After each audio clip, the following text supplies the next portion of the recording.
Chapter 16. Distinguishing the Divine and the Demonic.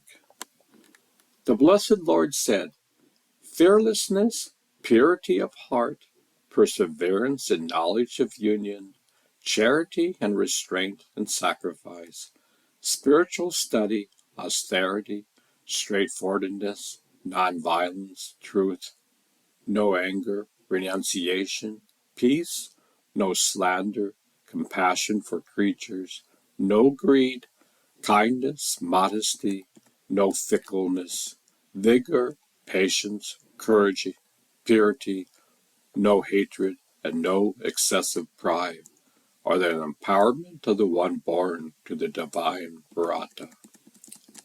Hypocrisy, arrogance, and conceit, anger and harshness and ignorance are the endowment of the one born to the demonic Paratha.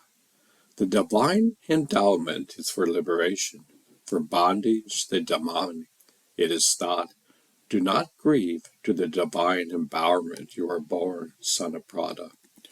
Two created beings are in this world, the divine and the demonic.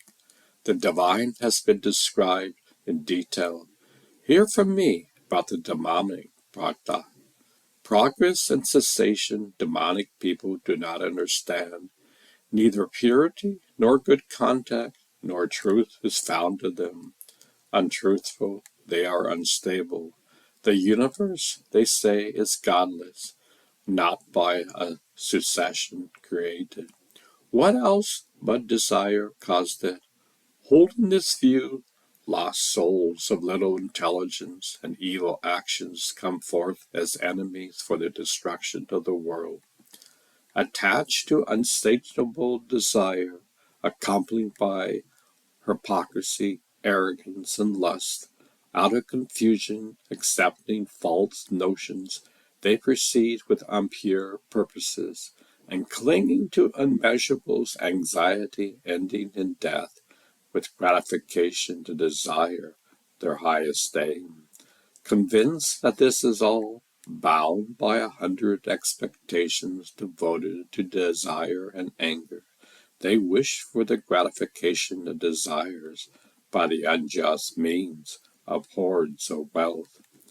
This today was inquired by me, this wish I shall obtain. This is it, and this shall be my property. Also, that enemy was slain by me, and I shall kill others also. I am the Lord, I am the enjoyer, I am perfect, powerful, happy. I am wealthy, aristocrat. Who else is there like me? I shall sacrifice, give, be merry. These are those deluded by ignorance, led astray by more than one thought, wrapped in a net of delusion, attached to the gratification of desires. They fall into an unclean hell. Conceited souls, stubborn, full of pride, intoxication of wealth, they sacrifice in the name of sacrifices with hypocrisy, not in the sacred manner. Clinging to the ego, force, insolence, desire, and anger, that envious hate me in the souls of other bodies. These hating, cruel, vicious wretches I throw continually into the cycles of reincarnation in demonic worlds, eating a demonic womb, the deluded in birth after death, not attaining me. Garuda, go then to the worst path. This threefold gate of hell is destructive of the soul, desire, anger, and greed. Therefore, one should renounce this threesome. Release from these dark gates, Garuda. The best person practices for the soul, then goes to the supreme goal. Whatever discarding spiritual knowledge follows willful desire does not attain perfection, nor happiness, nor the supreme goal. Therefore, Scripture is your authority for determining what is to be done or not to be done. Knowing what is said in Scripture, you should do your work here. According to the search results, this chapter is called The Yoga of the Division Between the Divine and the Demonic. In this chapter, Krishna describes the divine and demonic nature of humans and their consequences. He explains that those who possess divine qualities and their regulated lives abide by spiritual authority, gradually attain spiritual perfection. On the other hand, those who possess demonic qualities and live whimsically without following the regulations of Scripture attain lower births and further material bondage. In this chapter, there are 24 verses. The main parts of the chapters are: Krishna enumerates the saintly virtues of those endowed with the divine nature, such as fearlessness, purity of mind, steadfastness in spiritual knowledge, charity, control of the senses, sacrifice, study of the sacred books, austerity, nonviolence, truthfulness, renunciation, peacefulness, compassion, etc.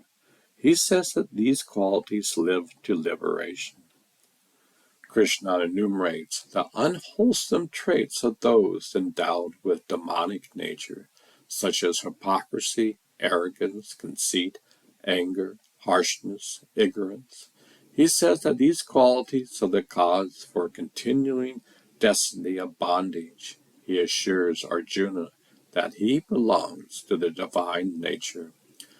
Krishna says that those who possess a demonic nature do not comprehend what is proper and what is improper.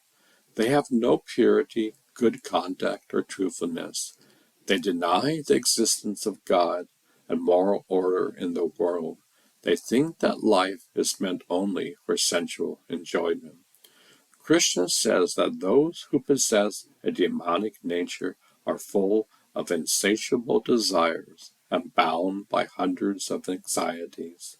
They are driven by lust and greed to commit sinful actions. They are arrogant and egotistical and can consider themselves superior to others. They are cruel and hateful towards others. Krishna says that those who possess a demonic nature are deluded by their false notions and attached to their worldly possessions. They think that they can achieve anything by their wealth and power. They perform sacrifices only for show and without following any rules. They are envious of God and his devotees. Krishna says those who possess a demonic nature are thrown into hellish conditions in this life and the next. They suffer from various kinds of miseries and never attain peace or happiness. They are doomed to lower species of life and never reach God. Krishna advises Arjuna to shun the three gates to hell: lust, anger, and greed. He says that those lead to the degradation of the soul. He says that one should follow the scriptures, which prescribes what is right and what is wrong for human beings. Krishna concludes by saying that one who disregards the scriptures and acts according to one's whims attains neither perfection nor happiness nor the supreme destination. But one who follows the scriptures faithfully attains success in this life and the next.